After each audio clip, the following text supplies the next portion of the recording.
Design is a rewarding and enjoyable career that offers the ability to work at home, as a freelancer, or as part of a large company.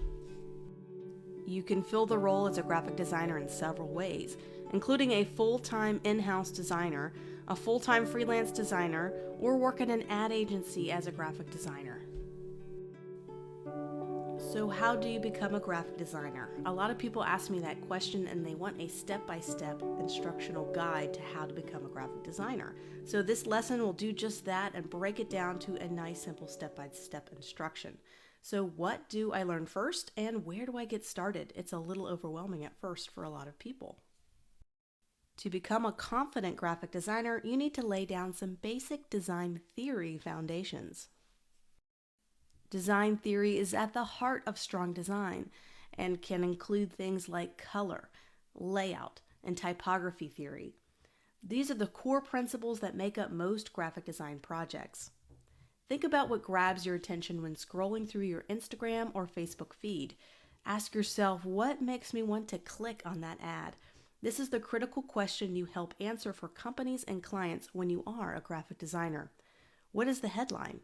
What's the font choice? The size of the type, the way the photo is cropped, the color palette, what was used. Here is a shortened list of some vital design theory terms and techniques. I would encourage you to learn to train your designer's eye and build a solid theory foundation. First of all, color theory. Know how to combine colors for certain situations. Color harmonies. Learn the standard color harmonies and how different colors are connected via the color wheel. Typography.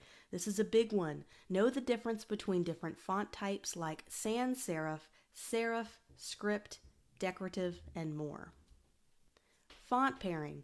Be able to pair different typefaces together in one design document and have them look cohesive.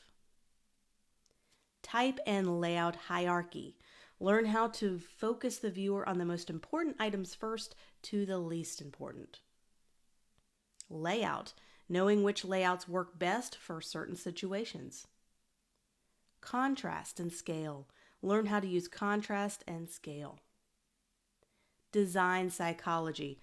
Understand how to set the mood and the tone for a design piece that matches the desired emotion you want to evoke. Of course, there are many other design theory fundamentals that you want to master, so this is a shortened list, but these are some of the big ones to help get you started. So what's the next step? It's time to learn the industry standard design software. Once you feel confident with the basics of design theory, you're ready to start practicing your design knowledge in practical ways. There's some choices when it comes to learning design software. The industry standard software is the Adobe Creative Cloud suite of products. The three most commonly used Adobe products that graphic designers use daily are Adobe Photoshop, Illustrator, and InDesign. There are alternative design programs you can learn if the Adobe Creative Cloud subscription is a bit too expensive for you. One option is a company called Serif. It is called the Affinity Suite, and it includes Affinity Photo, which is a photo editing program, Affinity Designer, a vector program, and Affinity Publisher, a layout program. Lastly, there are free open source software options. They may not have all the bells and whistles as the aforementioned software, but they provide a similar experience. For photo editing, there is one called GIMP, and for a vector program, there is one called Inkscape. But no matter which one of the above software choices you choose, you at least have to master one of the following software types and have it on your get to know list. First of all, master a photo editing software. So this can be Photoshop, Affinity Photo, or GIMP. Photos can play vital roles in graphic design, so learning a photo editing software is imperative to be able to edit those photos, but to also be able to prepare and create graphics for the web, like web headers, social media images, animated GIFs, and more. And then there's a vector-based software. So this can be Adobe Illustrator, Affinity Designer, or something like Inkscape. A vector-based program is where you can create most of your logo designs, icons, and illustrations. Vectors are scalable graphics, meaning you can stretch a graphic or logo 10 times its size, and it still remains crisp and clear.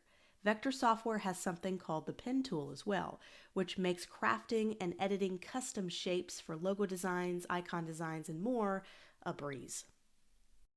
Lastly, the final software type you should learn is some layout software. So this could be your Adobe InDesign or Affinity Publisher.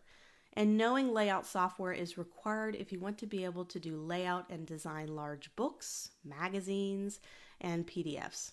Layout software was created to handle a large amount of pages. It also has extra paragraph management tools and options that help you create different types of layouts that you see in magazines and catalogs. So what is the next step after we've learned theory and now we know some of the software? Now we need to learn how to create a wide variety of popular design projects. This is a lot of students' favorite part. They get to use the software and design theory knowledge to create real stuff. And as they say, practice makes perfect, and that cannot be more true when it comes to learning graphic design. Graphic designers have to be able to produce such a wide variety of project types. Your job now will be to learn to create each project type and the unique process involved in their creation. Moving through each one of these design tasks will help you not only understand how to put them together technically, but to also help you figure out your design focus and your unique design style. For example, logo design. And logos are an in-demand popular graphic design task, from sketching concepts to recreating your sketch in vector format to incorporating color. Logo design can be very rewarding graphic design focus. It takes some time to master, but I encourage you to create one logo design each day or even participate in a logo a day challenge, like the one you see here, to get comfortable with the logo design brainstorming process. Then there's branded materials and print projects. Companies employ graphic designers to put their brand on all sorts of items, from t-shirts, hats, stationery, large banners, signage, and more. As a graphic designer, you'll need to not only know how to design a great layout for these products, but also be able to use the software to size and export files for professional reproduction and printing on these items. There's also editorial design, and a graphic designer can be in charge of creating an entire magazine layout. This will include deciding where the article's headlines and photos go on a page, the front cover of the magazine or publication, and more. This also can include book and catalog layouts. You'll also want to know how to prepare and export these files so they can be produced and printed by professional printing companies. Custom graphics, icons, and illustrations. Some graphic designers like to do custom illustrations and digitize them. You see this a lot on custom illustrated t-shirt designs, bags, and other type of apparel or home decor. And that's just scratching the surface of graphic design projects. That's a whole lot to learn. And you might ask, am I supposed to master all of those project types? And here's my suggestion. Try out several of the popular graphic design project types listed above to see if you enjoy certain types more than others. There's no way one graphic designer can be amazing at all the different project types. It's impossible. That's why there's graphic design specialties such as a print designer or a logo designer. A graphic design focus is where you can specialize in one or two project types and become very proficient over time. So what's the next step now? Is to find a supportive design community. What good is a graphic designer without a community of fellow colleagues? Most formal 4-year design programs have classes full of fellow students to relate and connect with. What about those learning online?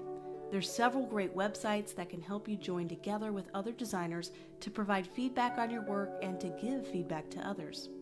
There's also some great Facebook, YouTube, and other social media communities you could be a part of too. I happen to have a Facebook group for my students to give and receive feedback on projects, and it's very active. It's a lovely community that provides positive support and advice. Some of the other more common places to find other designers and post your work are the following. I also suggest following some wonderful designers in your chosen focus area. This allows you to keep up with what's trending and what's successful in the world of design. Following others keeps you motivated and can help you find a little design inspiration.